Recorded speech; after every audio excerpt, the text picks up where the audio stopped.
Bueno, pues ya estamos de vuelta y seguimos debatiendo y analizando la actualidad, y para ello cuento esta noche con la presencia de tres profesionales de la comunicación y del periodismo, y con una profesora de la Universidad de Santiago, de la Facultad de Empresariales de la Universidad de Santiago, María Bastida. Muy buenas noches, bienvenida a Popular Televisión. Muchas gracias, buenas noches. Está con nosotros también esta noche María Méndez, periodista. Buenas noches, María. Buenas noches. ¿Qué tal? Y está también con nosotros Pepe Castro. Bienvenido, Pepe. Pepe Castro es periodista de larga trayectoria. Bienvenido. Hola, buenas noches. Y finalmente Alfredo Aycar, delegado de ABC en Galicia. Muy buenas noches y bienvenido. Bueno, tenemos como siempre muchísimos temas que tratar. La verdad es que la semana ha sido muy nutrida, o está siendo muy nutrida porque aún no ha terminado. Los que nos movemos por Santiago, por el centro de Santiago de Compostela, nos hemos topado con los cortes de tráfico esta semana producidos por las manifestaciones de los sindicatos de los profesores. Como saben, el conflicto entre la Consellería de Educación y los sindicatos está enquistado, a pesar de los llamamientos al diálogo de la propia Xunta de Galicia. Los sindicatos se niegan a aceptar las medidas de la Xunta de ampliar el horario lectivo a 25 horas semanales, a pesar de que no se amplía el horario laboral. Este sigue siendo de 37 horas y media a la semana. ¿Cuál es vuestra opinión sobre este conflicto? ¿Está enquistado? ¿Hay un trasfondo que es otro? ¿El conflicto es realmente el del horario lectivo o no? ¿Creéis, como dicen algunos sindicalistas, que en realidad lo que está aquí en juego es la calidad de la educación pública? Alfredo. Vamos a ver, yo en primer lugar voy a negar la mayor a los sindicalistas. Me da la impresión de que en demasiadas ocasiones los profesores o quienes dicen representarlos, porque evidentemente la mayor parte del profesorado gallego no comparte ese comportamiento, están más preocupados de mantener privilegios propios que de garantizar una enseñanza adecuada para los niños. Pasó ya con el decreto del plurilingüismo, cuando resulta que se intenta decir, bueno, vamos a volver a un sistema armónico y lógico en el que se puede dar las clases en dos idiomas, en los dos idiomas oficiales de la comunidad, y que además incorpora un tercero, que es el inglés, que es un idioma fundamental para lo que puede ser luego la trayectoria profesional de todos los alumnos, y hubo una negativa rotunda que luego se fue poco a poco diluyendo, porque evidentemente las protestas no tenían mucho sentido. Hoy pasa lo mismo. Estamos hablando de que se van a ampliar el horario de 21 a 25 horas. Yo también quiero eso, que me disminuya mi horario de 42 horas a la semana, esto solamente 25. Las quejas que están teniendo los sindicatos y el entorno sindical en torno a este decreto o esta nueva normativa, me parece, insisto, que están motivadas por asuntos más de defender unos privilegios que de preocuparse por el nivel general de educación. Pepe, ¿te compartes esa idea? Bueno, vamos a ver, yo creo que la educación es un tema suficientemente sensible como para que se trate con mucha delicadeza, ¿no? Porque en definitiva ahí están formándose, ya no digo los gerentes y los dirigentes de la sociedad del mañana, sino los hijos de los padres que los llevan ahí a los colegios, ¿no? De modo que debían tratarlo con mucha delicadeza. En este sentido yo creo que, estando de acuerdo en parte con lo que dice Alfredo, que bueno, hay que huir en este tema de mucha reivindicación sindical y quizá pegarse mucho más a la realidad del terreno educacional. Creo que por parte de la Consellería tampoco se actuó, tengo la impresión, yo por la información que trascendió a los medios, creo que la Consellería se precipitó y debiera haber hablado previamente y pactado en alguna medida, o intentado pactar o llegar a acuerdos con las fuerzas sindicales para que el colectivo de los maestros no se sublevara con esta historia, ¿no? En este sentido, echo de menos esa actitud de diálogo y esas formas. Dicho esto, creo que tampoco estamos en un momento como para hacer un conflicto de si 2 horas o 4 horas más o menos, que no aumento de horario laboral, sino aumento de horas lectivas, realmente son un motivo suficiente como para que exista todo este tipo de rexeites en la enseñanza, ¿no? María, tú eres profesora, evidentemente a nivel universitario, este no es el planteamiento, pero de alguna manera compartes un poco la idea de Alfredo y de Pepe. ¿Está realmente en peligro la educación pública con esta medida? Bueno, vamos a ver, yo, Nicola Mayor, también comparto el argumento y la frase. Vamos a ver, yo creo que esto es una manifestación o un ejemplo de la política del antitodo que siguen determinadas fuerzas sindicales, ¿no? O sea, da igual lo que se ponga encima de la mesa, que van a protestar. A mí me hizo mucha gracia cuando salió el decreto del plurilingüismo, que no se sabía todavía la resolución, un sábado por la mañana, no estaba publicada, y había convocado una manifestación para las 12, o sea, daba igual lo que se registrase allí, que la manifestación estaba convocada. En este caso concreto, efectivamente no estamos hablando de un cambio, de una ampliación de horario laboral, estamos hablando de una reestructuración de las horas. Mi caso, nuestro caso, evidentemente no es comparable, pero sí puede ayudar un poco a comprender dónde está la responsabilidad y dónde está la fuerza sindical. Cuando nosotros nos dicen, nos adaptamos al espacio europeo de educación superior, cuando nos dicen vamos a Bolonia y ponen la coletilla a coste cero, eso quiere decir que nuestro horario laboral, además de las horas de docencia, el tiempo que empleamos a actualizarnos, a ponernos al día en determinadas cosas, a investigar, ahora tenemos que emplearlo en tutorías personalizadas, clases de grupo, corregir trabajos. Yo he dirigido este año 6 trabajos de fin de carrera y fin de máster que me los he tenido que llevar para casa el fin de semana y nadie ha movido un pie, nadie ha movido un dedo. Entonces, en este caso, francamente, sí quiero decir que me parece casi indecente que cuando media España se está manifestando porque quiere un puesto de trabajo, estos señores monten la que montan por un cambio en sus horas. Y finalmente, por cierto, tengo que discrepar con lo de los esfuerzos de la Consellería, porque quienes no se sentaron en la mesa de negociación fueron los sindicatos. Ya no quisieron entrar en esa negociación. Eso fue después. Pero fue después. Pero bien, pero no Yo quisieron. creo que la premisa de partida creo que debía ser iniciar un diálogo pero es que el con los diálogo sindicatos no es posible, y con los no que es son los posible. representantes. Y cuando estos señores salen a la calle, me preguntabas, la calidad de la enseñanza pública. Pero bueno, vamos a ver, yo claro, lo puedo entender porque si ellos salen a la calle gritando la consigna de verdad, no queremos que nos cambien 4 horas de carga de trabajo, nos morimos de risa. Entonces, claro, tienen que meter la bomba nuclear y decir la calidad del ensino público. O sea, que nadie está castigando ni está cuestionando la calidad del ensino público. Me parece...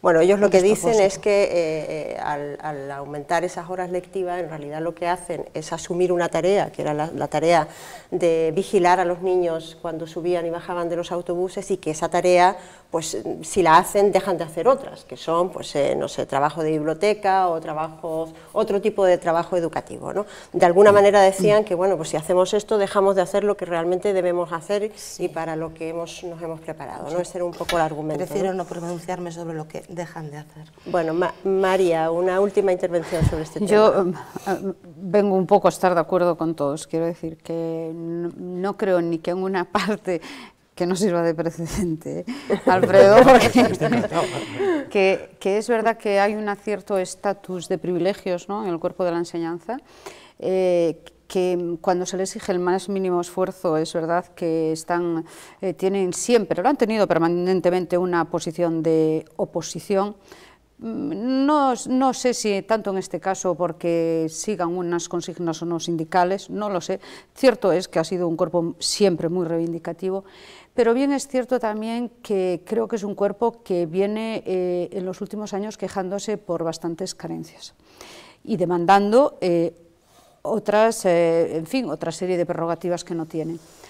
A lo mejor es que ha llegado el momento también de colmar un poco el vaso, ¿no? Y si además todo ello se une a una franca, digamos, a un franco clima de falta de diálogo y de sensibilidad, ¿no?, por parte de los digamos, responsables políticos, pues todo esto conduce esto. Creo que detrás, en una pequeña bomba, ¿no? Creo que detrás de las 4 horas es verdad que no está la reivindicación de una mayor calidad, pero sí puede ser cierto que existe un descontento generalizado del sector que, bueno, pues irrumpe así en la opinión pública, ¿no? Bien, Zapatero se va. bueno, al menos eso se desprende. Anda ya. Al menos eso se desprende del discurso de ayer y de hoy, del debate sobre el Estado de la Nación. Esto es lo que decía el jefe, el todavía jefe del Gobierno. Decir que la mayor satisfacción personal de este debate es que el portavoz del Grupo Socialista haya sido José Antonio Alonso.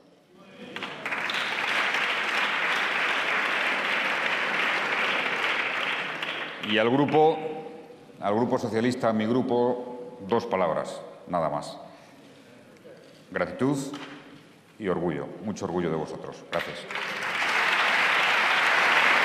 El jefe de la oposición, Mariano Rajoy, le pedía una vez más a Rodríguez Zapatero que adelante las elecciones. ¿Hasta cuándo se propone el señor Rodríguez Zapatero imponer a los españoles este calvario estéril y esta lenta agonía? Bueno, les cedo la palabra para una primera valoración en general del debate, de cómo ha sido, de cómo lo habéis visto, y luego entramos más en materia, porque yo he escuchado incluso fecha, ¿no?, para esas elecciones, ¿no?, que parece que están a la vuelta de la esquina. Empezamos otra vez por allí. Bien, Alfredo. Bien.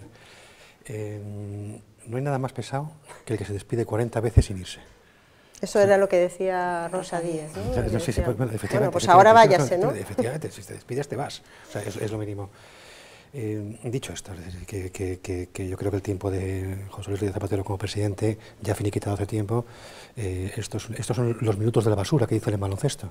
Es un gobierno que no puede tomar medidas eficaces porque no tiene fuerza para ello. Un gobierno que sabe derrotado ya por los ciudadanos. Los ciudadanos lo que piensan del Partido Socialista en el gobierno lo dijeron ya en las municipales y autonómicas. Y vamos, un grito más clamoroso de vaya usted ya, por favor, es difícil que se encuentre en unos comicios. Se empecina en seguir, y puede hacerlo, es su prerrogativa constitucional. Él es el único que puede decir cuándo disuelve las elecciones. Digo, esto el Congreso. Se empecina en seguir, cueste eso lo que cueste a España. Y le está costando muchísimo. ¿Tú crees que es él el que se empecina o a lo mejor es Rubalcaba el que le dice que aguante un poco más? Yo creo que Rubalcaba no quiere ya que esto aguante más, porque cuanto más tiempo esté Zapatero como figurante del gobierno, Rubalcaba pierde posibilidades electorales. Cuanto más tiempo siga el PSOE en el gobierno, y esa es otra contradicción, cuanto más tiempo siga, peores serán sus resultados si mantiene la intención de convocar elecciones para marzo, como estaba previsto inicialmente. El problema de Zapatero es que tiene que tomar medidas urgentes, las tiene que tomar ya, y tiene que ser medidas duras. Y un gobierno débil no puede tomar nunca medidas duras, es una cosa es elemental. Y lo que no podemos estar es continuamente, cuando tienes que tomar una decisión importante, porque tiene que haber recortes. Pero claro, cuando esos recortes los tienes que pactar con el PNV para que en el País Vasco sean inferiores al resto de España o sean distintos al resto de España, y cuando rompes, como comentamos esto hace unos días, cuando rompes la unidad de mercado en materia de convenios colectivos, y cuando estás disgregando esto, el Estado en pedacitos y repartiéndolo, vamos a ver, cuando tu único apoyo es Coalición Canaria, bien, es un gobierno poco serio en este momento. Pepe. Bueno, como decía aquella canción, y te vas, pero no te has ido, ¿no? Yo creo que la legislatura está francamente acabada, lo reconocieron todos. El debate del Estado de la Nación al que acabamos de asistir, inútil por otra parte, porque no sirvió absolutamente para nada desde mi punto de vista, pero ahí había un aire de despedida por parte del presidente y un aire de despedida por parte de los parlamentarios hacia el presidente, ¿no? Algunas despedidas conmovedoras, como la de la parlamentaria canaria, que bueno, que le dijo que podía mirar a los ojos de los españoles directamente. Y las que se hicieron entre el propio Rajoy y Zapatero, claro, ¿no? Que se pero la de Rajoy, entre Rajoy y Zapatero, yo creo que fue más light, fue más educada, sí, más cortés, efectivamente, de cortesía parlamentaria incluso. Ahora a mí me sorprendió muchísimo lo de la parlamentaria canaria, sobre todo cuando decía aquello de que puede mirar a los ojos a todos los españoles. Bueno, yo no sé si Zapatero y el gobierno y la oposición, porque yo creo que aquí están todos implicados por no haber llegado a un pacto de Estado como Dios manda, ¿no?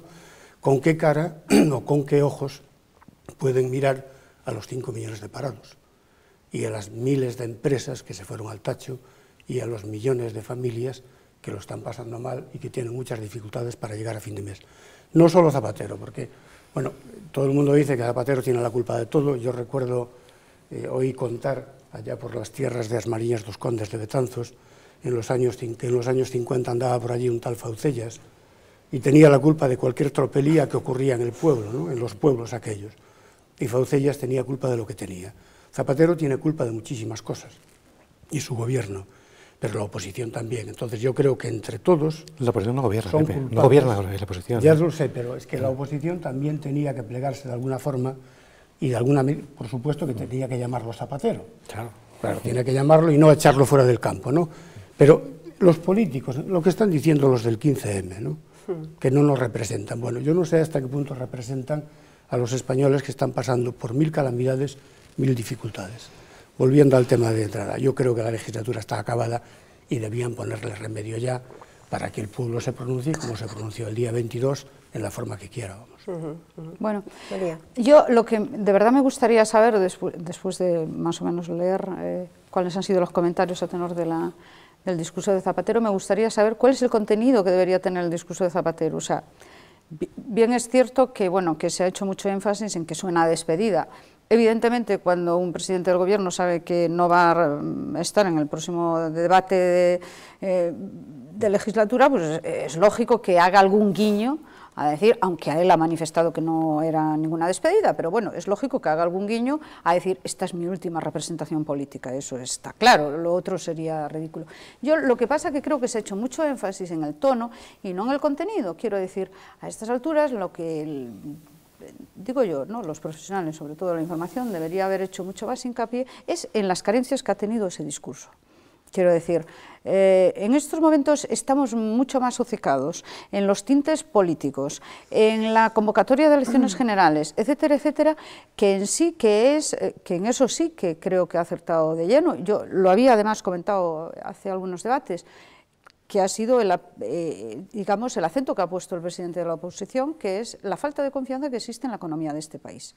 Quiero decir, ahí es donde deberíamos estar nosotros entrando a discutir o a debatir qué es lo que se ha aportado y qué es lo que se ha notado de falta. Y sin embargo nos hemos quedado pues en la simple forma de un señor que ha sido pues más o menos edulcorado, que se ha comportado, ha tratado de, en fin, de quedar bien con la Cámara, etcétera, etcétera, que por otra parte es lo correcto y lo cortés, es lo que tendría que haber hecho. Pero bien es cierto que también, o desde su propio equipo, o desde la opinión pública, debería habérsele dicho que eso es una exposición de intenciones de lo que quiere hacer un gobierno. Evidentemente lo que ha venido a servir en bandeja es a decir, ya no hay nada más que hacer. Entonces, pues como que se está agotando la legislatura. Pero quiero decir que eso es lo que nosotros deberíamos haber requerido. Oiga, ha pasado un debate y no nos hemos enterado realmente, a excepción de la enorme y, en fin, prolija situación que ha exhibido Mariano Rajoy en su discurso de cómo está el país. No hemos encontrado ninguna alternativa ni nada, simplemente ha sido pues un toma y daca de por qué se va y si no se queda, y entonces lo conveniente es que se vaya o no se vaya. Creo que nos estamos diluyendo mucho. Estamos en una situación de impasse en el que efectivamente a lo mejor el discurso, uno de los elementos que hace pensar que se va a adelantar las elecciones es que no ha habido propuestas, salvo la propuesta del tema de las hipotecas, que bueno, que en realidad es subir un poquito más el techo de lo embargable, ¿no? Es decir, no me pueden embargar hasta dejarme sin un euro, ¿no? Pero bueno, que tampoco es una medida que vaya a tener un impacto espectacular. Sí, es ese tono provisional, entonces, ese tono claro, hueco. Otra cosa hubiese sido que Zapatero llegara a un debate pues con propuestas, vamos a hacer esto, lo otro. Es que está amortizado. ¿No? Y Rubalcaba, por supuesto, también brilló por su ausencia. Me imagino que él espera otra plaza donde torear, ¿no? María, por favor. Sí, yo aquí, vamos a ver, el tono edulcorado y demás del presidente, es que es a lo que nos tiene acostumbrados. Es decir, Zapatero hace tiempo que no es otra cosa que marketing, pantalla y política y estrategia de comunicación, ¿no? La exposición prolija de Mariano Rajoy, claro, porque es que el contenido del discurso del señor Rodríguez Zapatero solamente podría haber sido asumir la responsabilidad de todas esas cuestiones que le expuso Mariano Rajoy.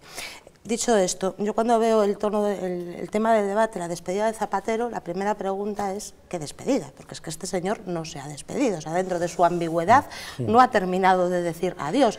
A mí me preocupa, y me preocupa mucho, que dentro de 4 meses podamos tener exactamente este mismo debate, es decir, legislatura agotada, plan agotado. Bien, ojalá. CiU ya ha dicho que los presupuestos no los aprueba. Ya, bueno, depende de lo que le den a CiU. Pero está PNV para falta mucho. Está PNV para apoyarle. Claro, a mí me preocupa porque efectivamente... ¿Y qué le va a ofrecer? Claro. Cualquier cosa. Es decir, y falta nos mucho. tiene acostumbrados en todos los últimos presupuestos a que ha conseguido que se le aprueben bien por PNV, bien por CiU, con respaldo de Coalición Canaria y de UPN en algún caso, pero lo ha conseguido estrictamente a base de cambalaches. Ha desautorizado al actual Endacari, que es de su partido, sí. Lo cual es una cosa increíble. Ha permitido que se legalizara Bildu. Lo que nos ha pasado esto ayer en nombrar a San Sebastián como ciudad europea de la cultura, estando Córdoba es una broma, sí. Es una auténtica broma. Bueno, pues va permitiendo ese tipo de cosas y ¿para qué? Para conseguir aprobar las leyes que... Bueno, Alfredo, eso es un mecanismo que se ha puesto siempre, pero no en marcha, siempre. Cuando había dinero, la diferencia era que cuando había dinero se daban talones en blanco. Eso era la sutil diferencia. Ahora, como estamos sin un sin recursos, pues se dan opciones políticas. Es que no son bromas, es que estamos hablando, primero, de desmantelar el sistema común empresarial, admitiendo convenios colectivos parciales según en las comunidades. Con lo cual, yo soy un señor que trabaja en Galicia y puedo encontrarme en peores condiciones que un señor que trabaja en el País Vasco simplemente por un motivo geográfico, que tiene narices. Pero luego además es que tenemos a Bildu, tenemos a ETA en las instituciones. A mí, yo no salgo de mi asombro cada vez que pienso que esos señores van a poder controlar mi declaración de Hacienda. Es absolutamente intolerable que el Estado de Derecho permita eso. Bueno, eso es el Estado de Derecho no, 300.000 señores que les han votado, Alfredo. Sí, perdona, María. No, es que antes se me pasó una cuestión por la cabeza cuando hablaba Alfredo, tú mencionabas a Rubalcaba, uno de los dos lo dijo, ¿no? Creo que es muy triste que en este momento volvamos a estar manejados por los intereses del Partido Socialista. Es decir, yo creo que la indefinición de ayer de Zapatero a la hora de decir voy a convocar o no voy a convocar, voy a agotar o no voy a agotar, se debe más a una encuesta interna o externa de opinión de cómo va repuntando o no repuntando Rubalcaba que del hecho en sí de su indecisión. Quiero decir, si este señor sigue cayendo en las encuestas, en la intención, si no aumenta su popularidad, no les va a quedar más remedio que convocar. ¿Por qué? Porque es que si llegan a marzo se quedan con 20 escaños.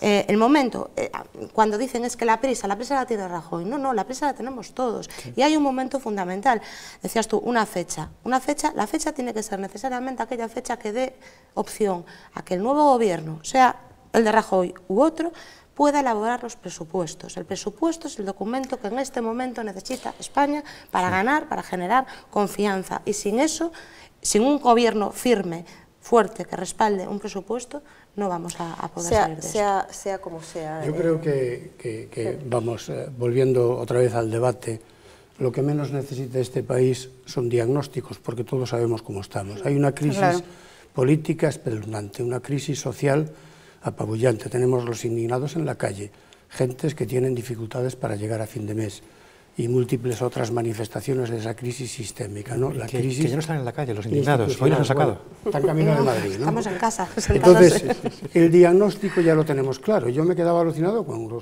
las historias que escuché en el debate del Estado de la Nación, tanto de unos como de otros, decirnos cómo estamos. Oiga, eso ya lo sabemos. Consensúen ustedes 3 o 4 medidas para poner remedio a los principales problemas y urgentes problemas que tiene el país, ¿no? Bueno, tenemos todavía, yo creo, un margen muy amplio, felizmente, antes de llegar a lo que está sucediendo en las calles de Atenas, que son hoy por hoy, estos días, ayer y hoy también, el escenario de verdaderas batallas campales entre los manifestantes y la policía. Como pueden ver en estas imágenes, la manifestación alcanza una violencia extrema delante del Parlamento griego, que finalmente logró aprobar el plan de ajuste que le exige Bruselas. Este domingo hay reunión del ECOFIN, el Consejo de Economía de la Unión, para decidir las nuevas ayudas que permitirán a los griegos hacer frente a los pagos que tienen pendientes. La verdad es que la situación griega vista desde aquí es dramática, ¿no? Me parece dramática, y sobre todo que la sensación es de que se están endeudando, pero endeudando por generaciones, ¿no? Es decir, están endeudando absolutamente su futuro, ¿no?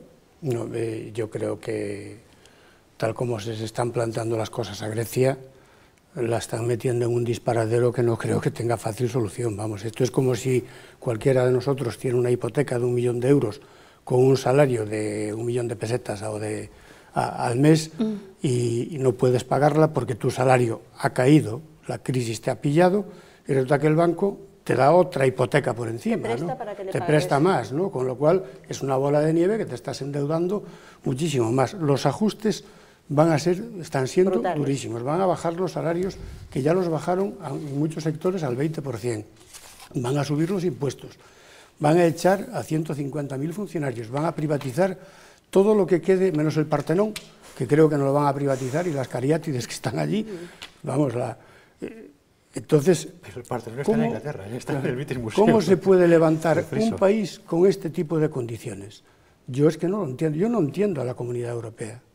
No lo puedo entender. Claro, lo que hay que pensar es cuál es la alternativa. Es que la alternativa es mucho peor, ¿no? Dices tú. Exactamente. Quiero decir, tú tienes un socio de gobierno y lo que no puedes es, en un momento de dificultades, como está pasando Grecia, decirle, oiga, nosotros nos abstenemos, tú tienes que estar ahí, y sobre todo por el efecto, es esa, sobre todo por el efecto contagio que tiene sobre tu propia economía, porque quiero decir, Grecia no es el Zaire, que está allá lejos, no nos enteramos, no, Grecia está ahí, y todo lo que influye a su economía, a nosotros, evidentemente, tarde o temprano nos va a influir.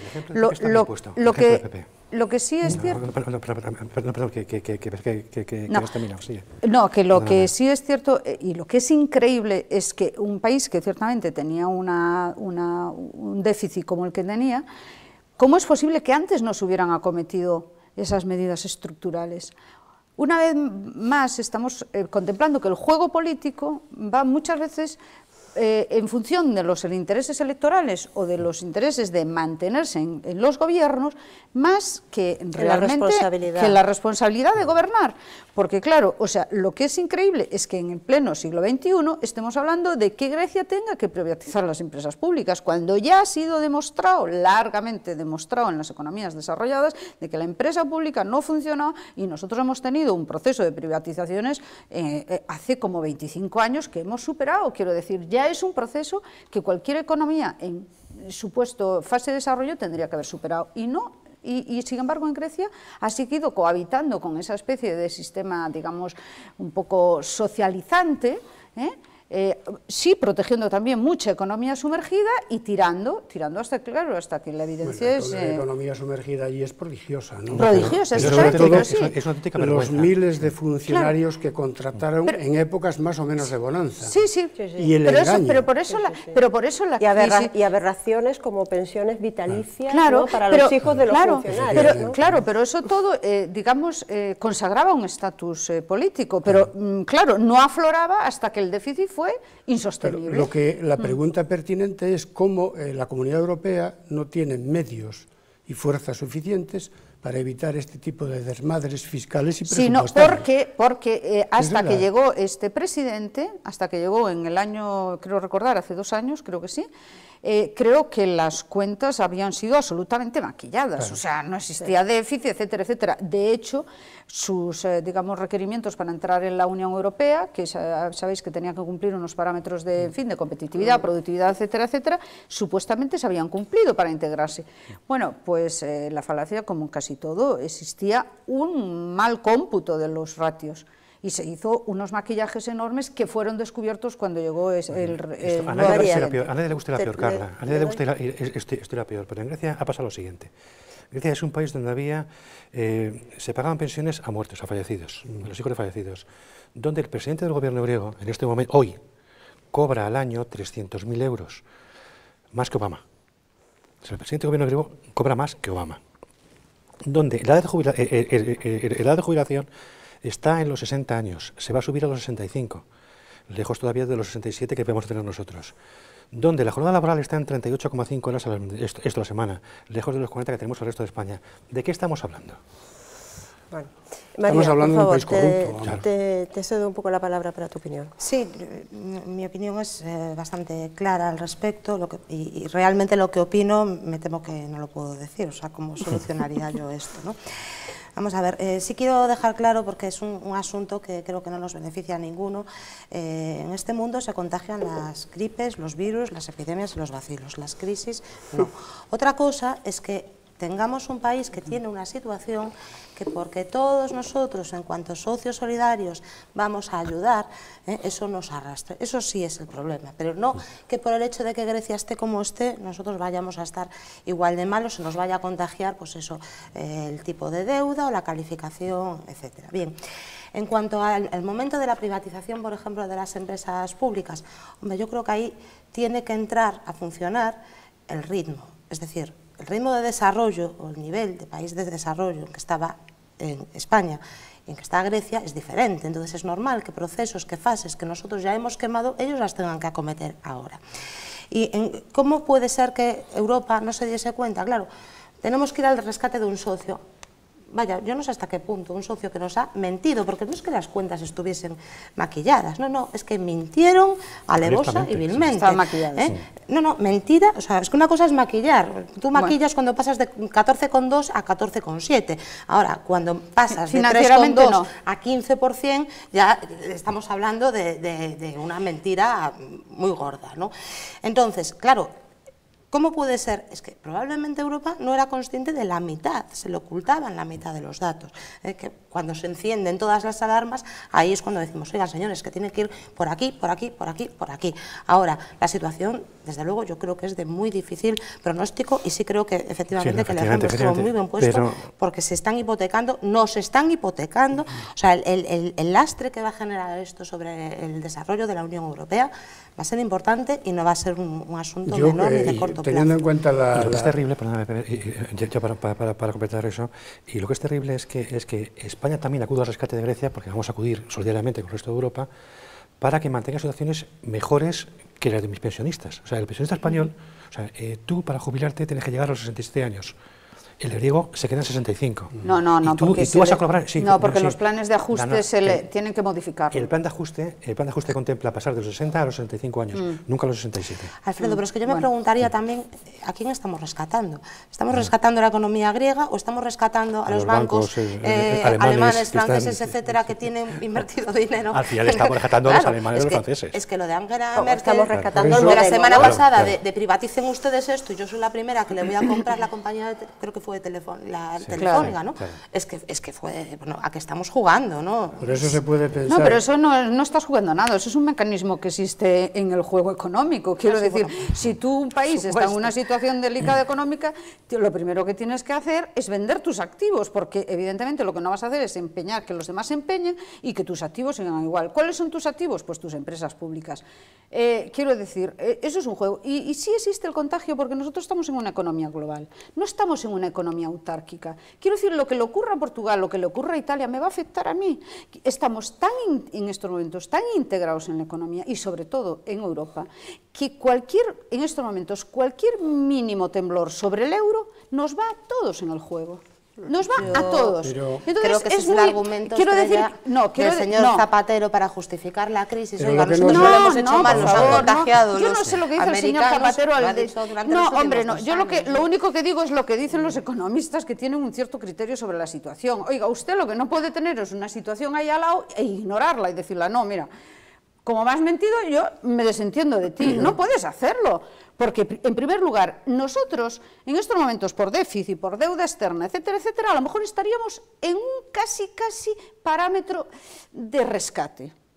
Lo dijo Zapatero. Quiero decir, entonces, estamos en esa situación, no, es así de serio. ¿Qué es lo que pasa?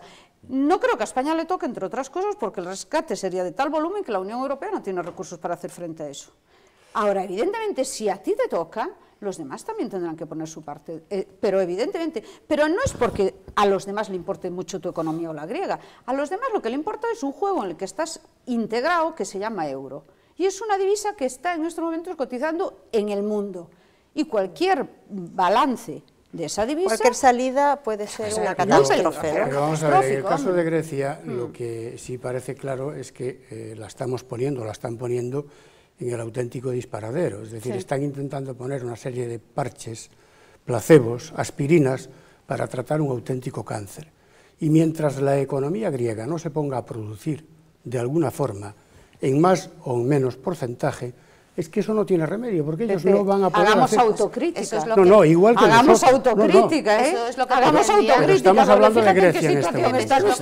Lo que pretendía decir yo, es decir, aquí no se está dando dinero para que se reactive la economía, para que el motor, se está dando dinero para que se pague a los bancos, generalmente alemanes y franceses, claro, que tienen invertido. O sea, por eso preguntaba yo, ¿a quién se está rescatando? No, es mucho más grave. A partir del 18 de julio, si Grecia no acude a este segundo rescate, es mucho más grave. No existe para pagar las nóminas de los funcionarios.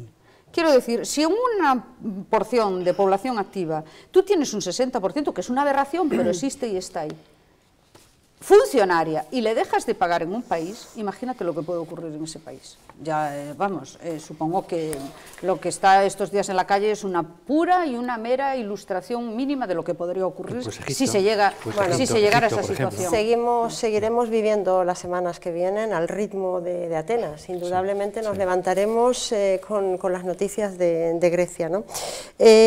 Pasamos y cambiamos de registro, si os parece. Como los clásicos. Roma. La designación de San Sebastián, ciudad, evidentemente, nuestros espectadores lo saben, gobernada en este momento por Bildu, como capital europea de la cultura 2016, está provocando una verdadera tormenta política. Hay que recordar que el presidente del jurado, encargado de elegir la ciudad, Manfred Gaulhofer, a ver si lo digo bien, declaró que el motivo fundamental para elegir a la ciudad vasca fue político, y cito textualmente, dijo: San Sebastián tenía algo más, seguramente uno de los aspectos fuera el gran compromiso en contra de la violencia y la idea de usar la cultura para ello. El alcalde de Zaragoza, el socialista Alberto Belloc, que ya ha arremetido contra la decisión y ha dicho que la capitalidad de San Sebastián da a Bildu el altavoz más importante que había soñado tener. ¿Qué lectura hacéis de esta designación? ¿Compartís la idea del presidente del jurado que esto puede ser un elemento positivo para la consolidación de la paz? María. Bueno, vamos a ver, yo creo que cuestionar la idoneidad de San Sebastián es absurdo, como lo sería cuestionar la idoneidad de cualquiera de las otras ciudades que se presentaron.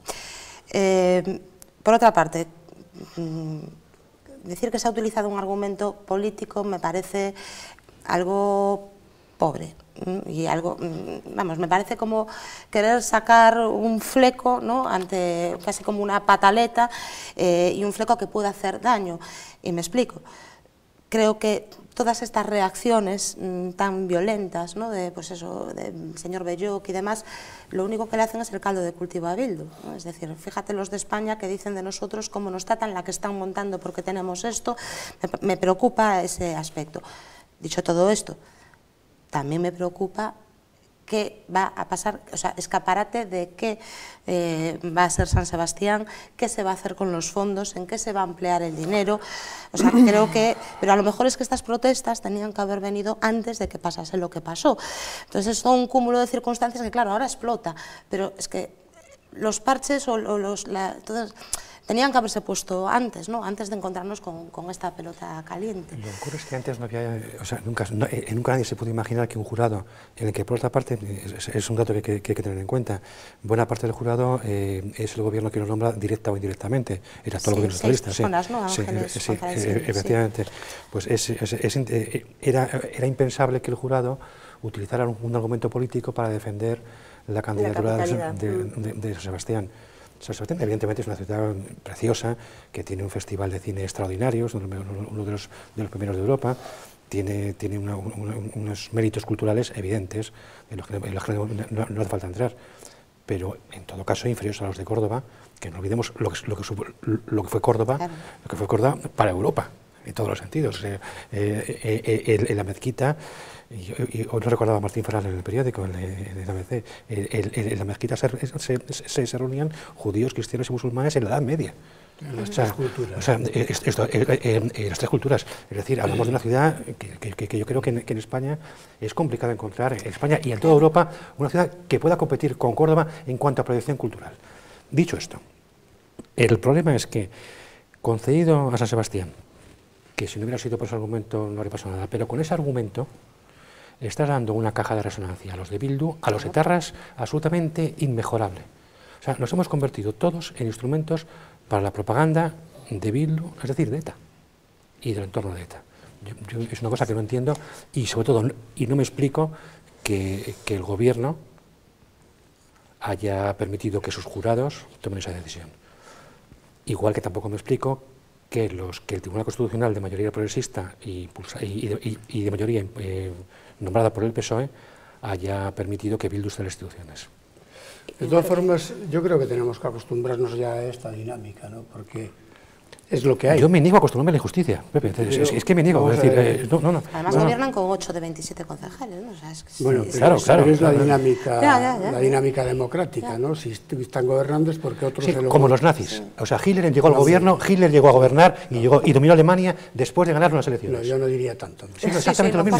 Sí, oye, perdóname, los de Bildu apoyan asesinos. Hitler no ganó las elecciones y no gobernó porque otros no quisieron gobernar, pero Hitler no se pusieron de acuerdo. Bueno, pues como Bildu. Exactamente como Bildu. Bueno, pero luego ganó las segundas elecciones, luego las ganó. Pero tenemos que aceptar que el Tribunal Constitucional, que es el órgano supremo que dictamina lo que está de acuerdo con la Constitución o no está de acuerdo, y criticar, dictaminó que estos señores y sobre todo que hay un cupo importante de vascos que lo han...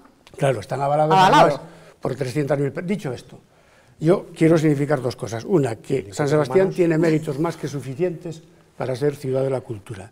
Exacto. Primero, por la configuración urbanística de la ciudad, que es preciosa.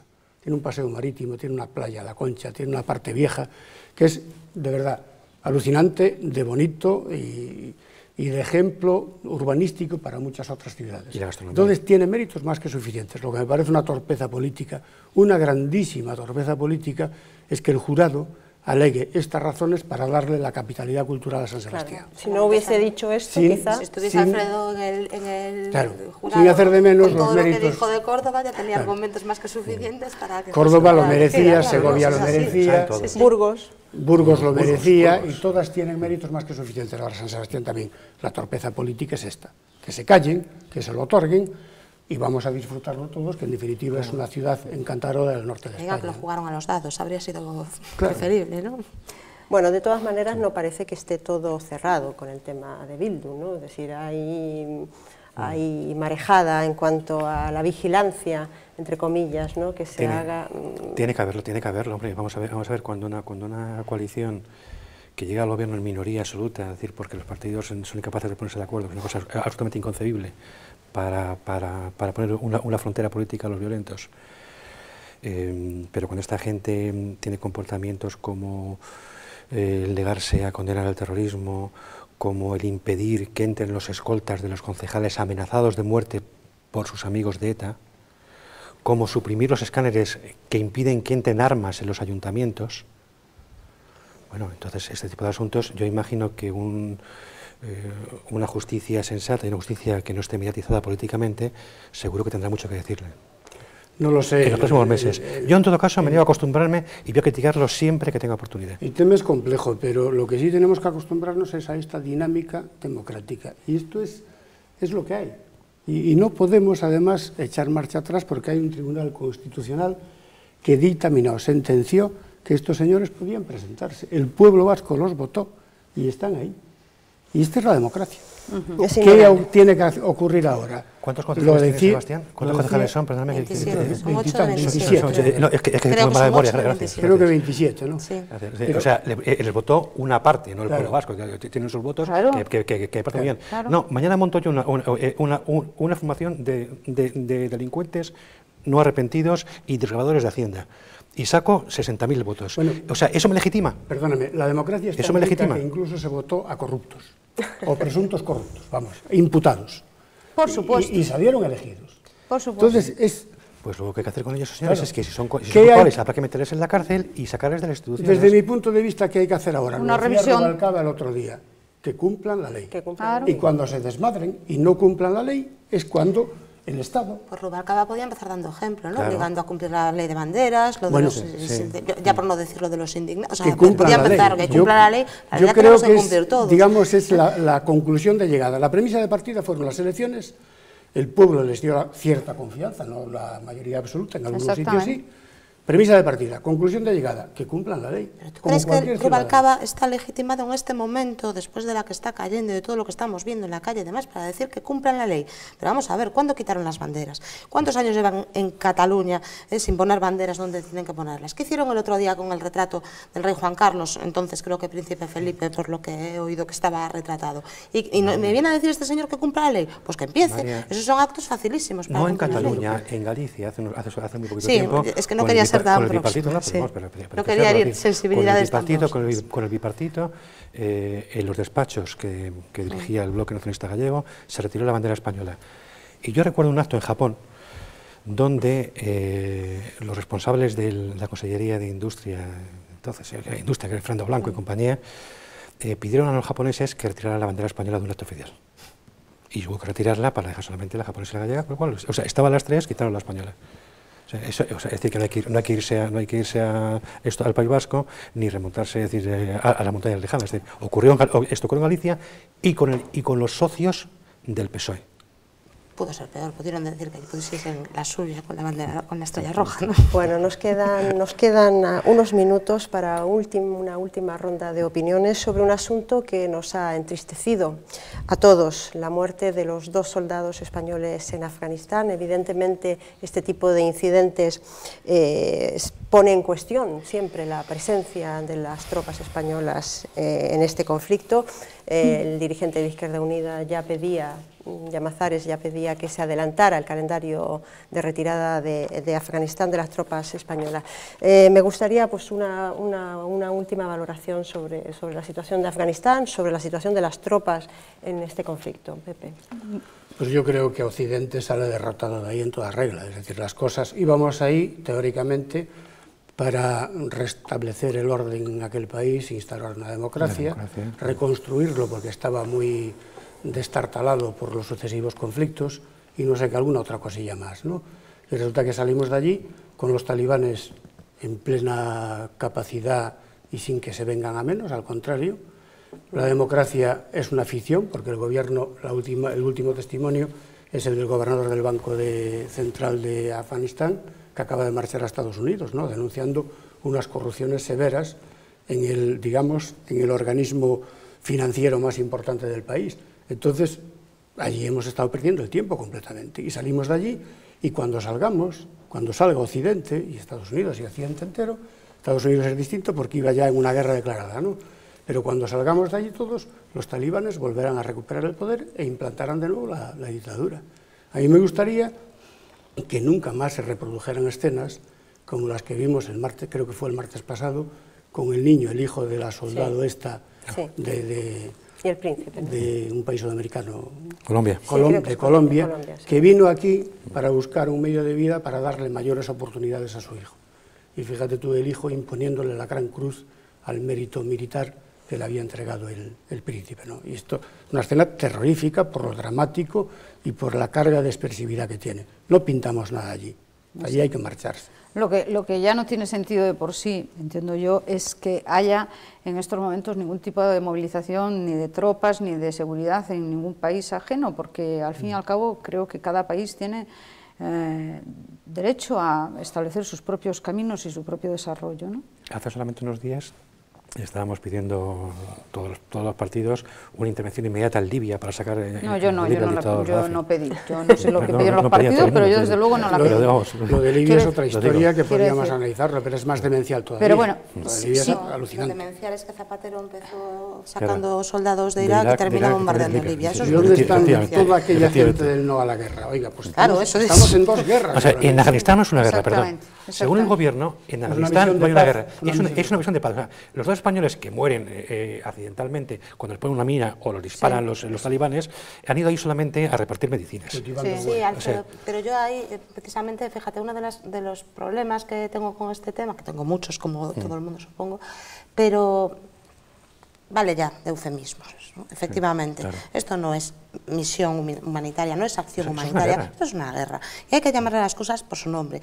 Y estos pobres soldados, estos hombres y mujeres que están allí, creyéndose realmente que van en acción de paz, en misión humanitaria, se han encontrado con una guerra y no tienen medios. Entonces, si vamos a la guerra, vamos. Bueno. Y a lo mejor con otro tipo de medios, preparados para eso, a lo mejor conseguíamos que en vez de casi 100 personas, parece que llevamos, han muerto derivadas, relacionadas con este tema, fuesen unas cuantas. En misión de paz vas a un país que necesita reconstrucción, pero no a implantar lo que se dijo, los valores democráticos. Ahí vas a entrar en litigio. En la época soviética, en Afganistán, las mujeres podían ir sin tía. Hoy, con la OTAN en Kabul, con Estados Unidos con 100.000 soldados en Afganistán, las mujeres afganas están tan relegadas como en la época de los talibanes. Con lo cual, de buscar la democracia, nada. Dijo que eso era el objetivo de la misión. Eso era el objetivo de la misión. Quiero decir, cuando se estableció una orden internacional. Muy buenas ingenieras, muy buenas médicos, muy buenas, efectivamente, intelectuales muy fuertes en aquella época. Una viñeta de un beduino que estaba con su hijo en el desierto y de pronto ve pasar los aviones por arriba y le dice el padre al hijo: mira, hijo, ahí viene la democracia. Y el chaval le contestó: en los libros venía de otra forma, a través de las urnas. Exactamente, ¿no? Exactamente. Esta es la democracia que quisimos imponer allí y hemos establecido allí un régimen corrupto completamente, ¿no? Pero eso es el fracaso de Occidente. Total, sí. Pero el fracaso no solamente en Afganistán, sino que el fracaso también en Libia, el fracaso también en Irak, que es un país hoy por hoy absolutamente destruido. Quiero decir, hay un problema de política exterior clara, ¿no? de la Unión Europea y también de Estados Unidos. Sin embargo, no parece que podamos abstraernos de esa situación, ¿no? Es que no podemos por un motivo, porque si nos abstraemos nos exponemos a consecuencias como, bueno, aquí en España tuvimos unos atentados bastante serios, en Estados Unidos unas torres gemelas, ha habido atentados en Londres, ha habido en París, es decir, nos han declarado la guerra. Cuando te declaran la guerra, y es una cosa que es lo que siempre he defendido, si te declaran la guerra, que yo no la quiero, pero si me la declaras, pues la hago. Y si la hago es para ganarla. Y para ganarla nunca se gana una guerra diciendo, bueno, pues entro un poquito nada más, o intervengo solamente un poquito, no, o voy a misión de paz, o voy a jugar allí, o el caso de Libia es absolutamente absurdo. No, bombardeamos, pero no entramos. Oiga, mire usted, o sea, si usted está en guerra, si está bombardeando a la población civil, hombre, acabe cuanto antes, porque además lo humanitario es acabar una guerra cuanto antes. Y tanto en Afganistán, como el caso de Irak fue diferente, como en Libia, se está prolongando innecesariamente el sufrimiento de una población. Claro, pero lo que pasa es que, claro, hay que retrotraerse un poco en el tiempo. Recordáis cuando Rusia estaba allí, ¿no? Y cuando los americanos estaban apoyando hasta los dientes y armando a los talibanes. Y luego declaran la guerra a los talibanes. Es decir, la realpolitik que llamamos aquí en Occidente, tiene este tipo de incongruencias. Más bien los reales intereses. En Libia iban para que se marchara el sátrapa del Gaddafi de allí y que no masacrara a su población. Unos metros más para allá está Siria y Occidente mira para otro lado. Claro. Esto es lo que hay, esto es la realpolitik. Arabia Saudita. Bueno, Bahrein, Yemen y todo eso. Jordania, se empieza. Jordania. La vuelta. Y terminas en Israel. Bueno, ves este tipo de incoherencias y dices, ¿qué pintamos allí? Nos falta coherencia. Claro. No, pero repitamos ahí, vamos a ver, el problema es que la derrota de Afganistán y la que vamos a tener también en Libia va a tener consecuencias para Europa y para Occidente. Eso no lo olvidemos. No, claro, bueno, lo veremos más adelante, ¿no? Les agradezco mucho el debate de esta noche, ha sido muy interesante, hemos podido abordar un montón de temas y nos ha llegado el tiempo. Pepe Castro, muchas gracias por estar con nosotros hoy y espero que vuelvas en otra ocasión a Galicia Opina. Alfredo Aicar, gracias y te espero en un siguiente programa pronto. María Bastida, muchas gracias por tu participación y María Méndez, por supuesto, gracias una vez más. A ti. Y a todos ustedes, pues les espero el próximo jueves, que ya será el último programa de la temporada, el penúltimo programa de la temporada. Les espero aquí el próximo jueves, como siempre, a las 10 de la noche.